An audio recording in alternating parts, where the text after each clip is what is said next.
आप ये मान लो कि जिस तरह से पहले आपको याद है कि लूट हुई थी और लूट के मंदिरों को लोग ले गए थे, वो आता था, याद है नहीं याद है आपको?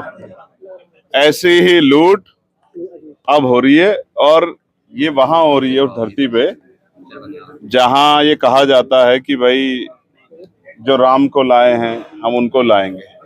इन राम के नाम पे सत्ता भी ले ली और राम के नाम पे जो लोगों ने अपनी आस्था से धन जुटाया, दान दिया, वो भी लूट लिया। तो ये तो राम के नाम पे लूटने वाले लोग हैं, और जो बड़े हाथी हैं उनको तो बचा दिया और उनको परिंदों को पकड़ के कह रहे हैं। किसी भी उसमें पूरा बोर्ड है, प्रधानमंत्री कार्यालय से लेके इतने बड़े बड़े अधिकारी उसमें शामिल हैं।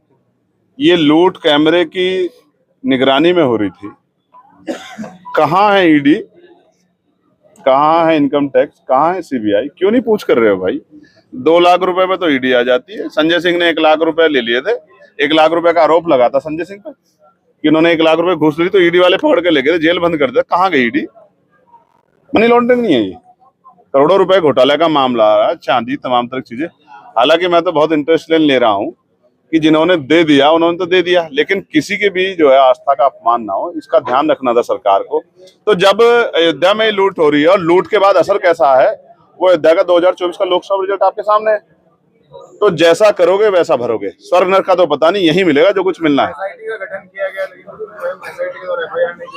अब आप समझ लो कि बिना एफआईआर के एसआईटी का गठन, और एसआईटी ने क्या किया और एसआईटी की रिपोर्टों पे कितना काम होगा, सब आपके सामने है। 1000 का घोटाला होने के बाद भी जो है 1000 का 1000 सॉरी बता दो, आप ही बता दो। 1000 करोड़ का घोटाला होने के बाद जो है उन्होंने इस्तीफा दिया है। छोटी रकम है क्या ये? तो इस तरह किस तरह देखते हैं इनका? आप सहारनपुर को दे दो, यहाँ के सैकड़ों गांव आबाद हो जाएंगे। मैं फिर कह रहा हूँ, जो इष्ट है, ईश्वर है, भगवान है, जिनके लिए कहा, जिनको लोग नतमस्तक होते हैं, उन्हें पैसों की जरूरत नहीं है। उनके नाम पे जो धंधा कर रहे हैं उनको पैसे की जरूरत है। कल आप उत्तराखंड में गए थे, मूर्ति तो पानी भी नहीं पीती। ये तो सब जो है उनके नाम पे सत्ता भी ले ली भाजपा ने और धंधा भी चला रखा है। पैसा भी जो है कहाँ जा रहा है, किसके पास जा रहा है, अब देख लो। क्यों इस्तीफा दिया? अगर आप सच्चे हैं, इस्तीफा क्यों दिया आपने? आपसे इस्तीफा दिलवाया गया कि चलो हम आपको लूट में जेल नहीं भेज रहे, डकैती में, लेकिन आप इस्तीफा दे दो तो अपनी वो बचा लो। आप परिवार से मिलने गए थे? कहाँ गया मिलने? लेकिन जान दिया मिलने। आपके साथ देखो, पुलिस अगर सिर्फ पुलिस होती ना तो हाथ जोड़ के मैं उनको हटा देता, लेकिन कल वहां पैरामिलिट्री फोर्स लगाई गई, एसएसबी और आईटीबीपी के जवान थे। और आप जानते हैं पैरामिलिट्री फोर्स का सबसे बड़ा समर्थक हूं मैं। पार्लियामेंट में उनकी पुरानी पेंशन के लिए उनको शहीद का दर्जा मिले, इसके लिए सबसे ज्यादा लड़ा हूं मैं। होम कमेटी हो या पार्लियामेंट या कहीं भी जहां अवसर मिले हो। लेकिन अब समस्या ये है, कल वही जवान मेरे सामने था तो मैं उस जवान से लड़ना नहीं चाह रहा था, ना मैं लड़ा, मैंने उनसे हाथ ही जोड़े। इस उसमें जो है जिस तरह की पीड़ा मुझे पहुंची हो, तो मुझे रोज ही पहुंचती है। जब मेरे लोगों की हत्याएं होती हैं, जब हमारी बहन बेटियों पर अन्याय अत्याचार बलात्कार होता है, तो ये तो पीड़ा में रोज होती है। इनकी क्या दिक्कत है? लेकिन मैं फिर कह रहा हूँ, उन्होंने 30 तारीख का समय रखा है कल का, मैं कल फिर जाऊंगा, क्योंकि वहां का माहौल अच्छा नहीं है। लोगों को नहीं पता, जो घर में बैठ के बात करें उनको नहीं पता कि कल भी वहां एक पंचायत हुई, वहां गांव के बाहर एक बड़ा मंदिर, उसमें पंचायत हुई और उसमें कहा गया कि भाई हम जहां अगर कोई आएगा 100 टुकड़े कर देंगे। ये चाइना है, पाकिस्तान है, बांग्लादेश है, कौन सा देश है जहां इजराइल है, जहां जा नहीं सकता चुनाव सांसद और अपने लोगों से मिलने नहीं? भरत तिवारी का एनकाउंटर हुआ है, यूपी तक के लोग उसके परिवार से मिलने जा रहे हैं।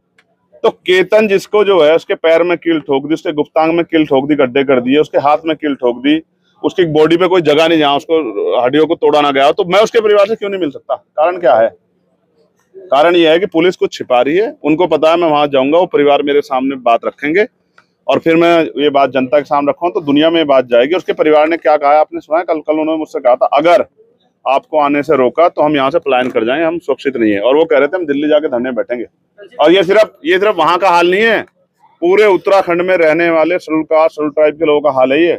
और वहां क्या हो रहा है आपको पता है? आप सुनो, मैं आपको बताता हूँ मेरे भाइयों, मीडिया हो आप, आपके जरिए दुनिया तक बात जाती है। पहले वहां मुसलमानों को पीटा गया, फिर वहां जो टूरिस्ट गए उनको पीटा गया, लगातार पीटा गया, और फिर वहां निहंग सिखों के साथ क्या हुआ ये भी आपने देखा। वो बॉर्डर नहीं है, वो चाइना नहीं है, वो उत्तराखंड का ही एक बड़ा हिस्सा है। वो जानबूझ के जो माहौल खराब करने का काम कर रहे हैं, ये स्वीकार नहीं होगा। हम लोग वहां जाएंगे भी, लोगों की आवाज भी उठाएंगे। और शासन प्रशासन उन्होंने चुनौतियां दी है टुकड़े करने की, मुझे नहीं दी। वो उत्तराखंड के मुख्यमंत्री पुष्कर सिंह धामी जी को, उनके चीफ सेक्रेटरी को, उनके डीजीपी को दी, मुझे नहीं दी। मैं कौन हूँ? मैं वहां रहता नहीं हूँ। लेकिन उन्होंने धमकी दी, कानून व्यवस्था को चैलेंज किया। तो इसका मतलब वो उत्तराखंड की सरकार को, हमारी पुलिस को, हमारी एजेंसियों को कुछ नहीं समझ रहे। वो सोच रहे कि वही मालिक है। वो राजतंत्र समझ रहे हैं।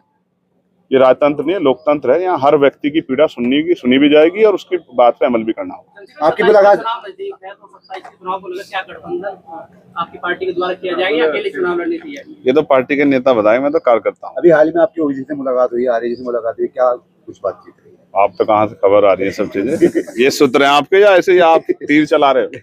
देखो, लोकतंत्र में मैं और वो साथ बैठते हैं जिनका आपने जिक्र किया। दूसरे जो साथी जिनका, वो लखनऊ में मुझसे मिले, वो बहुत सीनियर है इस आंदोलन में, और उन सबके लिए बधाई। और जो भी चुनाव की प्रक्रिया होगी आपके सामने आएगी, कुछ छिपेगा थोड़ा ही। अगर 2027 की बात करें तो क्या आपकी पार्टी अकेले लड़ेगी या फिर गठबंधन की कोई गुंजाइश है? यार, मैं अकेला आदमी नहीं हूँ। पार्टी हमारे यहाँ लोकतंत्र है।